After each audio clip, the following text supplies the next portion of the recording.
Everyone, welcome to the Daily Fantasy 5 for Saturday, May 4th. This is episode number 74, and we are talking Kentucky Derby Day. All right, we're going to give you some odds, predictions, a couple trifecta boxes to play for the Kentucky Derby today. We also have some baseball and basketball to talk about today. So before we get started, let's talk about mathradio.com, where you can get an online math course for your child, ages 7 through 17.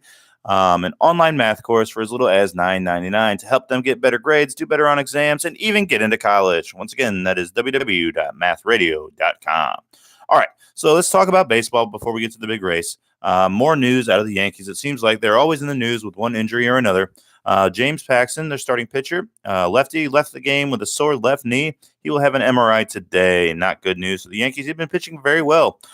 He pitched for Seattle for a long time now. He's with the Yankees. He had a 3.11 ERA, a 1.19 WHIP. He was 3-2 this year with 52 strikeouts in 37 innings. So you're going to have to look for a replacement for James Paxton. All right, story number 2, we're going to talk about the 4-overtime game last night. Well, Portland and Denver went to 4 overtimes. Portland prevailed in a battle of wills.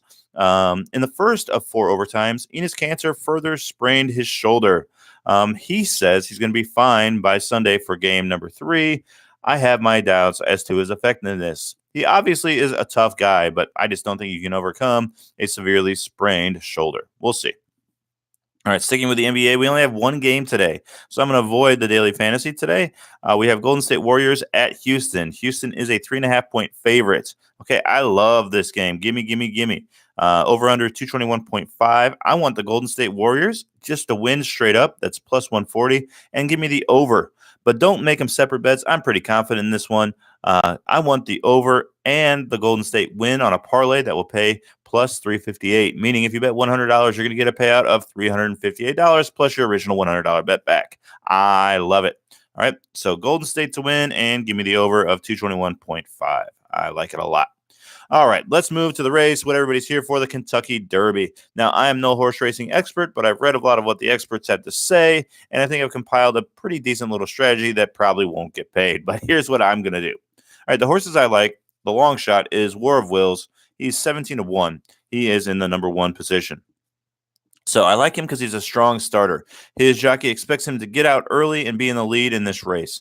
So does that mean he can finish in the top 3? I think so. Does he have the closing speed to win the race? It doesn't seem like it, but I kind of like him to be out in front early. It certainly makes for an exciting bet to have your horse winning the race for the majority. All right. So if nothing else, you'll have an exciting time at the Kentucky Derby. The other horse I like in this race is Maximum Security at 5-1. He looks like the most solid horse in bad conditions in an off track. So Maximum Security, 5-1, should be a good bet because it seems like it's going to be a nasty day in Churchill Downs. So lots of rain in the forecast. However, if it does not rain, if we have a clean track today, which it doesn't seem like, I like number 17 Roadster. He's one of the Bob Baffert horses at 9-1. But that doesn't seem like it's going to be an option for us. So we're going to eliminate number 17 Roadster. From everything I've read, he only performs well on a clean track and will not stand up on an off track. So it seems like he's out of the picture for today. The other Bob Baffert horse I like is Game Winner. He's at the 16 spot. He is 6-1. He has the only horse, I believe, to win at Churchill Downs before, win a race there. So I like that, the familiarity with it. So he should be a decent option even in the rain. And then a lot of people are on the other Bob Baffert horse, number 5, Improbable at 5-1. I haven't read too much about him where people are going nuts, but it seems like some of the amateur sites I listened to, Improbable seems to be the pick there at 5-1. So here's what I like out of all that. I like War of Will to win 17-1. He's the 1 horse. I like Maximum Security as the 7 horse at 5-1. And I like Game Winner at 16, number 16 horse at 6-1.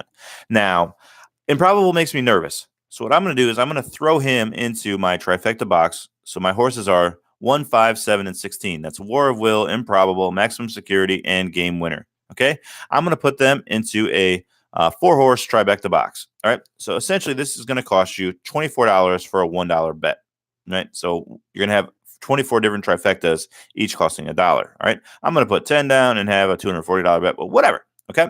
So how is this going to pay out? Well, you never really know until you know how much was wagered on the different trifectas, and there's a complicated system that will tell you the payout. But Over the last 6 years, the smallest payout was 86 to 1 on a trifecta, and the biggest payout was 8,297 to 1 on a trifecta. So it just depends on the odds. We're going with some favorites. If War of Will comes in there, that should be a nice little payout at 17 to 1. I don't think many people will have that. So at this point, I think it's going to pay out a lot. So if you're going with a long shot, give me, again, War of Will, Maximum Security, Game Winner, and Improbable in a 4-horse trifecta box. So what that means is you want those horses to come in any order in the top 3. As long as 3 of those 4 horses are populating the top 3 spots, you win your bet, and you're going to make a lot of money. But again, my winners are going to be War of Will, Maximum Security. All right? Those are my 2. And Game Winner. I like Game Winner as well. So I'm going to stick with those 4 horses. Hopefully we make some money today and have fun at the Kentucky Derby. That's it for the Daily Fantasy 5. We'll be back tomorrow. There'll be 2 basketball games to talk about and probably some baseball injuries. Please like this show, subscribe, tell a friend. If you're listening on iTunes, please give us a 5-star rating and a review. And please visit www.mathradio.com for a math course for your child as little as $9.99. See you tomorrow. Bye.